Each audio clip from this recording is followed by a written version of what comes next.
Quem é nessa vida que nunca se sentiu numa verdadeira encruzilhada, sem saber o que fazer? Ou se sentiu como se estivesse no meio de uma tempestade, tudo desmoronando, a gente não sabe onde se agarrar.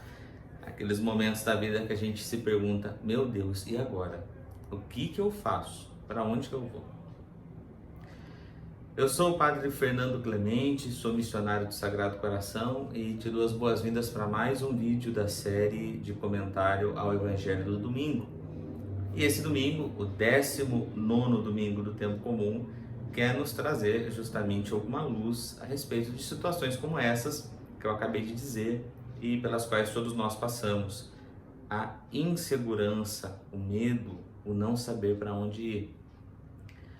Porém, nessa semana, bom, como você sabe, esse vídeo é publicado todas as quartas-feiras, então eu estou gravando esse vídeo no dia, nem sei que dia mais é, no dia 5 de agosto.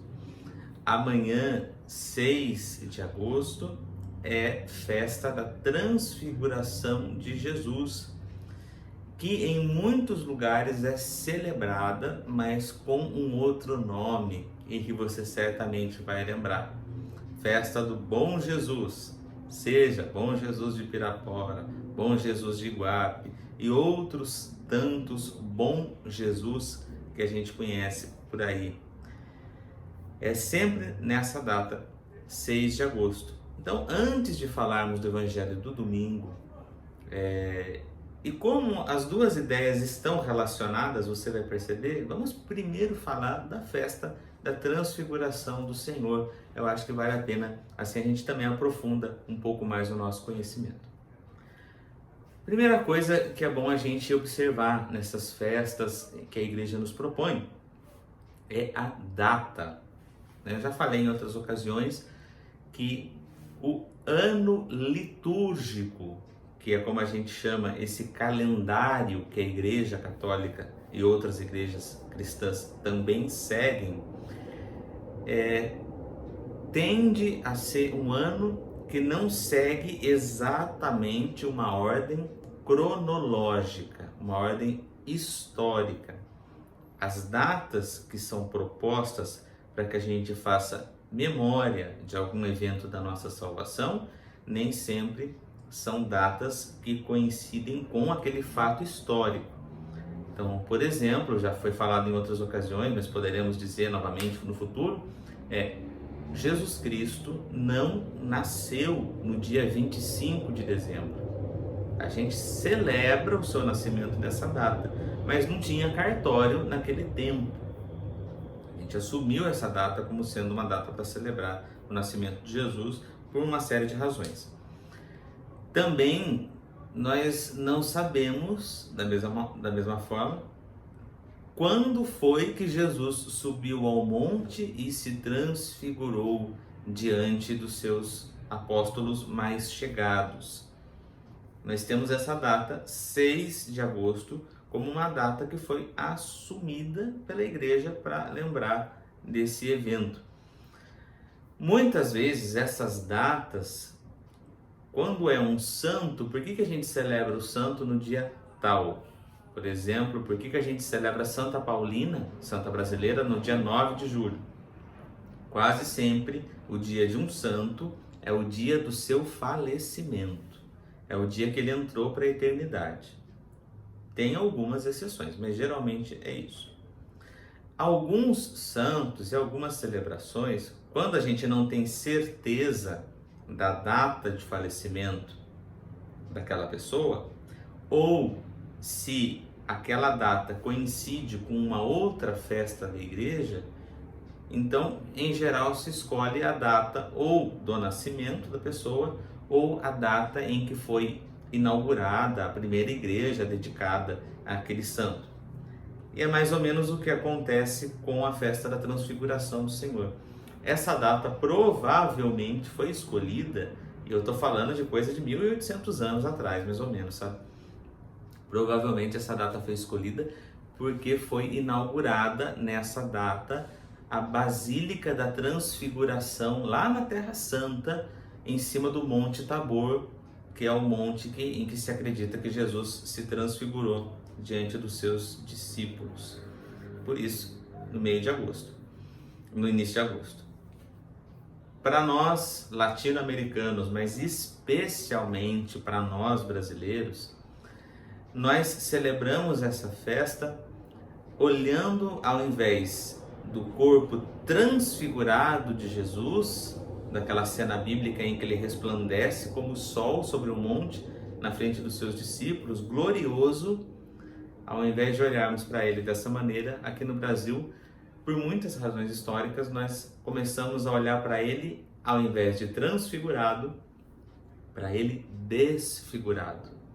Nessa festa, contemplamos o bom Jesus, que em geral é a imagem de Cristo, ou já na cruz, ou coberto de manto vermelho, coroado de espinhos, aquele Cristo da paixão, né? Do sofrimento. E eu não acho que isso seja de todo errado, porque aquele corpo desfigurado pela maldade humana é o mesmo corpo que será glorificado depois.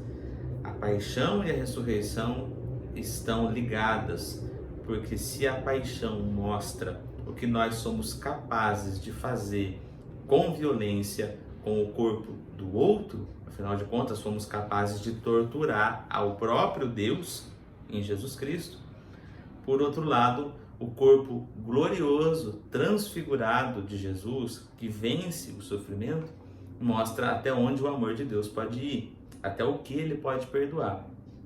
Você consegue conceber um pecado mais grave do que torturar alguém, do que torturar o próprio Deus? Pois bem, até isso Deus é capaz de perdoar da nossa condição, se nós assim nos dispusermos. Pois bem, celebrando a transfiguração, o que nós podemos tirar da palavra de Deus a esse respeito? O Evangelho da Transfiguração, celebrado no dia 6, é Mateus 17, de 1 a 9. Mateus 17, de 1 a 9. Nele se conta, basicamente, que Jesus tomou consigo 3 de seus apóstolos, que dá a impressão que eles são os mais chegados de Jesus, né? Pedro, Tiago e João. E os levou a uma alta montanha. Chegando lá em cima, a aparência de Jesus mudou. É isso que a gente chama de transfiguração. O rosto dele brilhou como o sol e as suas roupas ficaram brancas como a luz. Nisso apareceram-lhes Moisés e Elias, conversando com ele. Então Pedro tomou a palavra e disse: Senhor, é bom estarmos aqui. Vamos construir 3 tendas, uma para ti, outra para Moisés e outra para Elias. Pedro ainda estava falando quando uma nuvem luminosa os cobriu com a sua sombra. E da nuvem uma voz dizia: Este é o meu filho amado, no qual eu pus todo o meu agrado. Escutai-o. Pois bem, esse relato, esse fato de que Jesus se transfigurou diante dos seus discípulos, para muita gente acabou sendo compreendido como se fosse uma espécie de preparação que Jesus fez com os seus discípulos, para que eles não se chocassem com o que viriam a ver na paixão. É quase como se Jesus estivesse dizendo assim: olha, vocês vão me ver desfigurado, maltratado, mas não percam a fé, porque na verdade eu sou desse jeito aqui, glorioso. Tem gente que interpreta desse jeito essa passagem, mas eu acho que tem algo de mais profundo para além dessa compreensão. Tem 3 coisinhas que eu acho que valeria a pena de a gente falar rapidamente sobre esse texto e sobre a transfiguração de Jesus. Em primeiro lugar, chama a atenção que, mais uma vez, Jesus chama os seus discípulos para um monte muito alto. Há outras ocasiões no Evangelho que Jesus já fez isso. Foi sobre um alto monte que ele sofreu a última tentação, no início do Evangelho de Mateus. Mateus 4, se eu não estou enganado. é num outro monte, em Mateus 5, que Jesus começa o seu famoso Sermão da Montanha. Depois, também é num monte que Jesus se transfigura, como hoje, mas que também será assassinado sobre a cruz, um monte, e ao subir aos céus também é, adivinha? De um monte que ele sobe. Essa ideia de que o monte é o lugar da manifestação de Deus está presente desde o Antigo Testamento e mesmo antes de ser escrito a Bíblia. Porque muitas culturas entendem que a montanha é um lugar para se estar mais perto de Deus, é o lugar da revelação. Então, observe que nesses lugares onde Jesus se manifesta ou diz ou faz algo sobre um monte, são lugares em que fica clara a sua condição divina. É um dado da nossa fé e que é sempre bom ser recordado. Nós não cremos que Jesus seja meramente um homem iluminado, um profeta. Não. Cremos que Jesus Cristo é Deus feito ser humano. Ao mesmo tempo que é homem, é Deus também, né? Então, quando ele está sobre o monte, pode observar, são situações em que a sua divindade está à mostra. Tradicionalmente, a gente crê que esse lugar que Jesus apareceu é o Monte Tabor, lá em Israel. Um monte que está no meio de uma planície cercado de muitas árvores. Ali se acredita que Jesus subiu e mostrou essa sua condição divina para os seus discípulos. Mas esse jeito de contar a história que São Mateus utiliza nos faz lembrar de algumas outras situações que no Antigo Testamento vemos Deus se manifestar também no monte. Refiro-me especificamente a Êxodo capítulo 24. O que acontece lá? Nessa ocasião, Deus se manifesta sobre o monte ao profeta Moisés. Nesse mesmo contexto, Moisés pede para ver Deus. E Deus lhe diz que seria-lhe concedido ver Deus pelas costas, e que em um dado momento sobre aquele monte Deus iria passar, Moisés iria sair da sua tenda e iria poder ver apenas as costas de Deus que passa, não iria poder encará-lo. Também sobre o monte, no primeiro livro dos Reis, o profeta Elias tem uma experiência pessoal com Deus, como teve Moisés, e nessa ocasião Deus se revela depois de uma sucessão de coisas que vão acontecendo, um terremoto, um grande vendaval, outras coisas. Depois disso tudo, aparece uma suave brisa, e aí Elias entende que Deus estava presente, e ele sai da caverna onde estava, cobre a cabeça, inclina-se para não olhar o rosto de Deus. Ambos encontraram-se com Deus, sem ver-lhe o rosto, não viram a sua face. Pois bem, agora vamos olhar essa cena. Jesus sobe um monte, leva com ele outros 3. Quando Moisés subiu ao monte para essa experiência que eu disse, ele também levou outros 3, inclusive Arão. Só que esses 3 não puderam chegar ao lugar que Moisés estava. Jesus sobe e leva esses 3 como Moisés, só que maior do que Moisés, ele se transfigura e aparecem conversando com ele justamente essas 2 figuras de que eu falei agora há pouco, Moisés e Elias, que no Antigo Testamento tinham estado sobre um monte, tinham se encontrado com Deus, mas não tinham visto o rosto de Deus. De repente são eles que estão lá, conversando com quem? Com Jesus.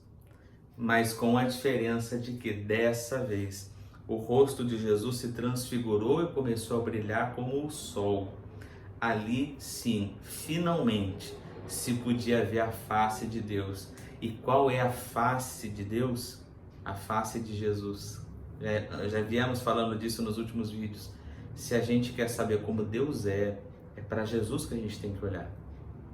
E Jesus não é outra coisa a não ser, como tem aqui nesse ícone, no fundo talvez você não veja, esse bom pastor, amoroso. Esse é Deus, essa é a face de Deus que foi revelada em Jesus Cristo. Essa é a glória de Deus, o amor, a caridade, a misericórdia. Não é uma glória que nos causa medo, é uma glória que nos causa respeito, mas nunca medo. Isso que os discípulos contemplaram.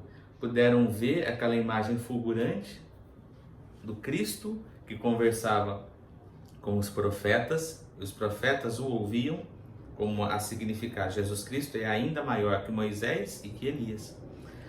E de repente, no meio disso tudo, uma nuvem luminosa os envolve, que é algo que também acontece nas revelações de Deus no Antigo Testamento, quando é consagrada a tenda que ia carregar a Arca da Aliança, conta-se que uma nuvem luminosa também entrou na tenda para significar a presença de Deus. Quando Moisés falava com Deus, uma nuvem de trovões o envolvia. Então essa mesma nuvem aparece, e ali aparece a voz do Pai, dizendo: este é o meu filho amado. Quer dizer, o Pai falando sobre Jesus. E mais, escutai-o, escutem o que ele diz. É a fala de Jesus que conta. Este é o Filho do Pai. Ali, então, na pessoa de Jesus Cristo está o resumo daquilo que nós devemos seguir, daquilo que nós devemos praticar e a quem nós temos que nos voltar. Interessantemente, não sei se existe esse advérbio, se não existe, acabei de inventar. Interessantemente, logo após que essa nuvem somem também Elias e Moisés. E só resta Jesus. É a Ele que temos que nos dirigir. É por isso que a mim me causa bastante estranheza que alguns grupos religiosos cristãos insistam tanto em uma observância cega das leis do Antigo Testamento. Se a gente se aprofunda no Evangelho, a gente percebe que é muito claro aquilo que um documento da Igreja no Concílio Vaticano II diz, um documento chamado Dei Verbum. Aliás, eu recomendo que você leia, não é muito longo não. Que Deus se utilizou de uma pedagogia através da lei do Antigo Testamento. Essa ideia originalmente é de Paulo, mas a Igreja atualiza ela nesse documento, E serviu por um tempo, mas nós superamos a antiga lei e abraçamos a lei única, que é a lei de Cristo, que é a lei do amor. Pois bem, este é o grande sentido da transfiguração do Senhor. Podemos olhar no rosto desse carpinteiro, filho de carpinteiro, desse rosto desse moço que era amigo de cobradores de impostos e prostitutas, que se sentava à mesa com eles. Olharmos no rosto desse moço que se apresentou como bom pastor e como mestre da vida, e ver nesse rosto o rosto glorioso de Deus. Deus que é possível de se tocar, Deus que tocou crianças, Deus que comeu e bebeu, Deus que se divertiu e Deus que riu. Por que não crer nisso,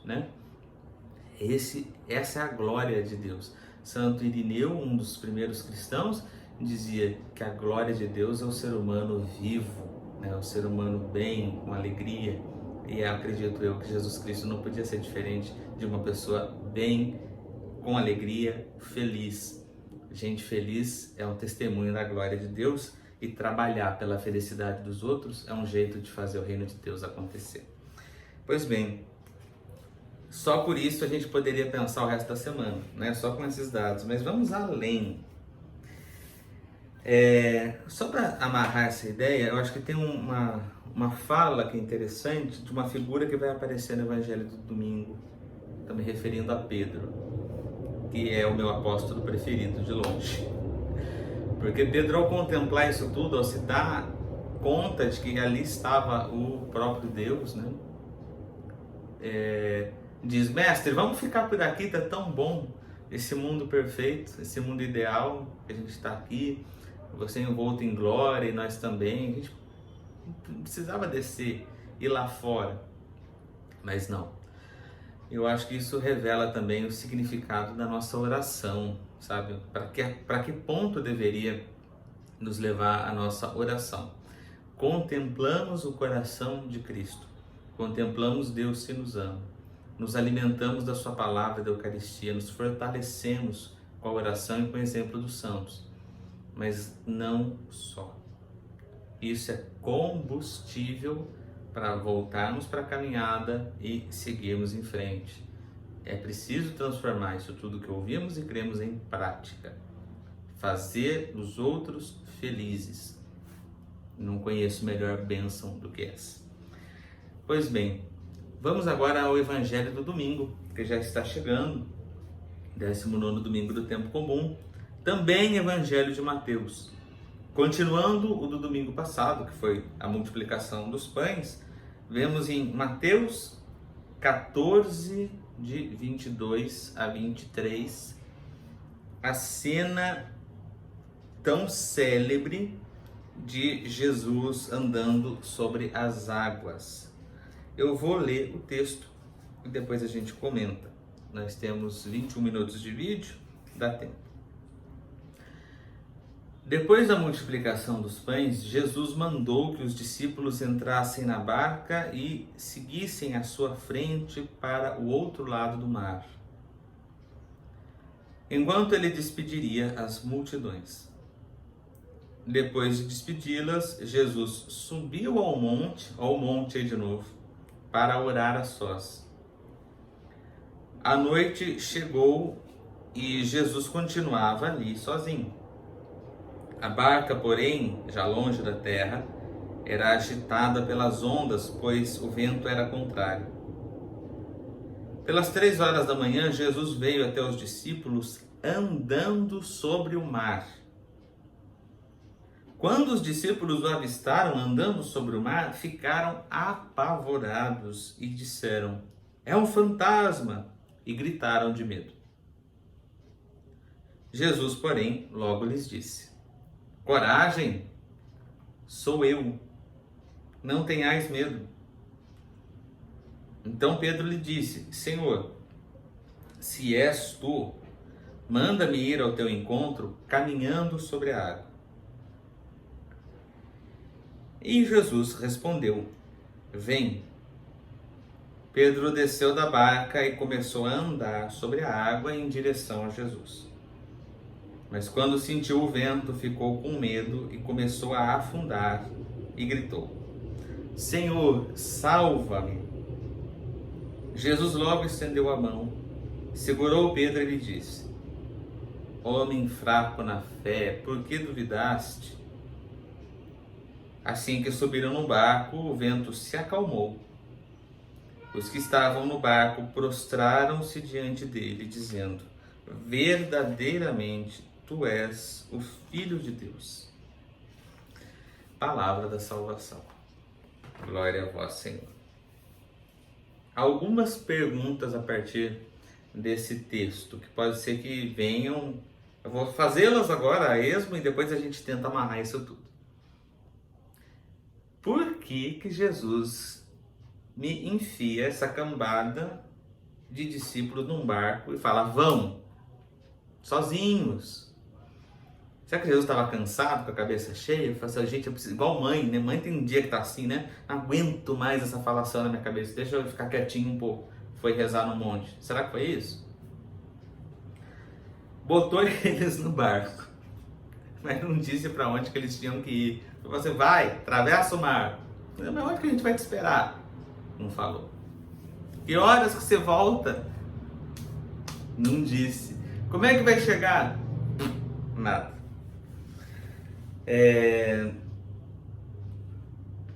Que mais que a gente pode perguntar? Por que eles demoram tantas horas nessa travessia? Jesus fica tanto tempo assim. E se é um lago, por que fica tanto tempo assim? né? Aqueles caras perdidos dando volta no meio do lago. Bom, para tentar achar um sentido para isso tudo, é bom a gente ter presente o seguinte. Já falei em outras ocasiões. Toda vez que a gente encontra um milagre de Jesus, é importante que a gente não fique olhando só para o milagre em si. É porque tem algo a mais a ser ensinado e a ser aprendido daquilo que está sendo contado. Falei isso sobre a multiplicação dos pães. A gente não pode ficar só no ato como se fosse uma mágica. Tem algo por detrás e algo mais importante que temos que aprender. E o que temos para aprender desse fato de haver uma tempestade na barca que os discípulos estavam, é um caos total, e aí de repente vem Jesus andando sobre os mares? A primeira delas é o seguinte: o significado do mar para os povos da antiguidade, sobretudo, difere daquele significado que nós damos ao mar hoje. Para muita gente, nos nossos dias, o mar é bonito, o mar é sinônimo de descanso, é sinônimo de férias, é sinônimo de calor, tem o seu encanto. Mas para os povos da antiguidade, o mar era quase sinônimo de mal, né? É o mar mesmo. Por quê? Porque não se conhecia a força do mar, não se sabia qual era o fim do mar. Por os textos bíblicos, inclusive, se dizia que o único que sabia quais eram os confins de toda aquela água era o próprio Deus. Onde é que acabava aquilo? O mar, quando a gente entra nele, ele está de ressaca, é uma experiência pavorosa, porque você não tem onde segurar. Como diz o Paulinho da Viola, o mar não tem cabelos aonde a gente possa se agarrar. O mar era símbolo de tudo que era desesperador. Inclusive acreditava-se que o movimento das ondas era causado por monstros marinhos que estavam no fundo do mar. Em mapas antigos, até século XVII, mais ou menos, se estiver errado me corrijam, por favor, a gente ainda encontra nos mares figuras desenhadas de dragões, de serpentes gigantes, de baleias descomunais, porque se acreditava que o mar era morada do mal, inclusive do próprio demônio. Aqui a gente pode fazer uma ponte interessante com outra ideia. Por que Jesus, ao chamar os seus discípulos, diz a eles que eles se tornariam pescadores de homens? Não é simplesmente para ficar arrastando os outros, né? Mas mais do que isso, se o mal é o símbolo, se o mar é o símbolo do mal, ser pescador de homens é lançar a rede para tirar a humanidade do mal, daquele desespero, daquele afogamento, aquela vida que não é vida, aquela vida egoísta, aquela vida de ruindade, aquela vida de mentira. Não é pescar à força, mas é salvar com alegria sua e da pessoa, né? E isso inclusive deve nos fazer pensar como que é o nosso jeito de evangelizar. Nós estamos arrastando as pessoas à força ou estamos salvando-as de uma maneira que elas tenham uma vida melhor do que tinham e se sintam mais felizes do que eram? Fecha parênteses. Pois bem, o mar, portanto, é um símbolo do mal. A barca dos discípulos está no meio de uma tempestade, que eles não sabem o que fazer, nem para onde ir, não sabem onde Jesus está, não sabem que horas ele volta. Quer dizer, uma sensação de total desespero, como aquela que eu mencionei no início desse vídeo, que às vezes nós também nos sentimos. Não sabemos onde Deus está, o que ele está esperando de nós com aquilo que a gente está vivendo, não sabemos a hora que ele vai intervir e não sabemos para onde ir. Olha que delícia! Pois é assim que os discípulos estavam se sentindo. De repente aparece a figura de Jesus andando sobre as águas. Se vamos ao livro de Jó, aquele mesmo que perdeu tudo, aquela confusão toda que você conhece, no capítulo 9 de Jó, ele dá uma série de atributos de Deus. O Deus que fundou o mundo, o Deus que dominou as grandes feras marinhas, o Deus que é o único capaz de andar sobre as águas. Esse gesto de Jesus, portanto, Para Jó e para o Antigo Testamento, o andar sobre as águas era algo que somente Deus tinha o poder de fazer. Não precisa nem ser um expert para perceber que ninguém consegue andar sobre as águas, né? Então era um atributo só de Deus. Ver então Jesus andando sobre as águas era ver o próprio Deus, se aproximar deles. E como que ele se aproxima? As palavras que Jesus diz também são muito significativas. Jesus fala: não tenham medo, sou eu. Esse sou eu, o texto grego diz, na verdade, eu sou, é colocado ao contrário. Nos faz lembrar daquela fala de Deus na sarça ardente para Moisés, quando Moisés lhe pergunta: como eu devo te chamar? Como eu devo dizer que é o seu nome quando os judeus perguntarem para mim quem foi que me enviou?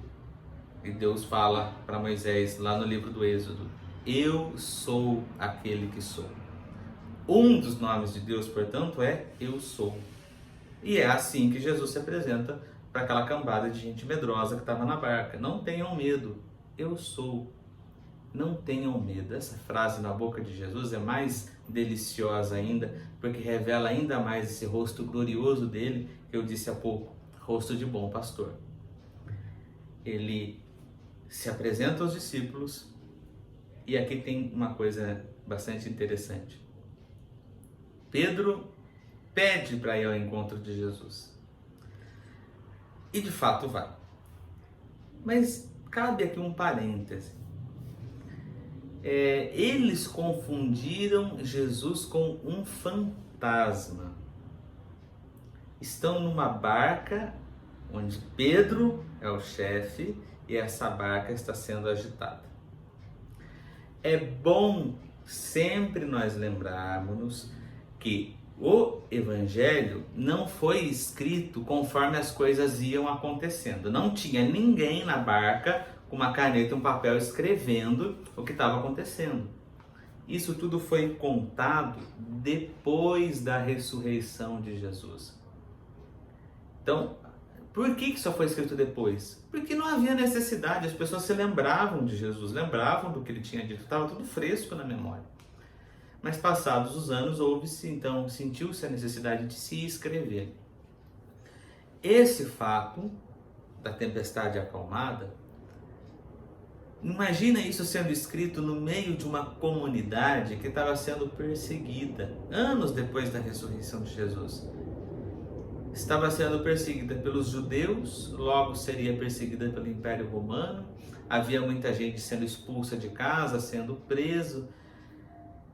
A sensação desse grupo, onde se escreveu o Evangelho de Mateus, não é exatamente a mesma sensação desses discípulos aí do texto bíblico? Será que eles lá, quando escreveram o texto, não estavam se sentindo assim, como num barco que não sabe o que vai acontecer? E as pessoas, será que não se perguntavam: e Jesus, cadê? Será que não vai aparecer? Ele não falou para onde que a gente tem que ir? E agora? Como é que vai ser? Como é que não vai ser? Ou seja, a situação dos discípulos na barca, em Mateus 14, reflete aquilo que a comunidade depois viveu, viverá e ainda vive até hoje, né? Esse trecho bíblico, portanto, por mais que haja uma história por detrás, nos traz uma situação metafórica daquilo que a gente vive no dia a dia. Quem é que nunca se sentiu assim? Mas qual é a atitude dos discípulos e qual é a atitude de Jesus? Cedo ou tarde ele aparece, tranquiliza tudo, né?